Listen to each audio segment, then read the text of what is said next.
And Kamto failed again. This is the headline of Cham Victor's Municipal Updates this Wednesday, September 23, 2020. Reading through the columns of the paper which promotes local development through communication, one is informed that the sterile protests organized by CRM's Professor Maurice Kamto stems from the anger within the party's president due to his inability to topple the regime in place. However, pundits' views within the columns of the paper say that the said party is void of any grassroots support. The newspaper where truth counts, in-depth news, comes back on how powers could legitimize an illegal president.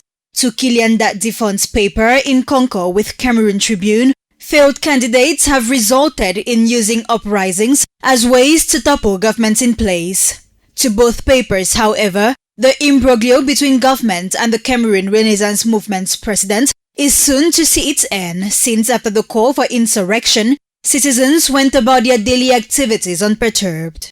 The bilingual daily Quotidien de l'Emergence put up the rhetorical question: how Biya succeeded in aborting the somewhat peaceful protests by the CRM.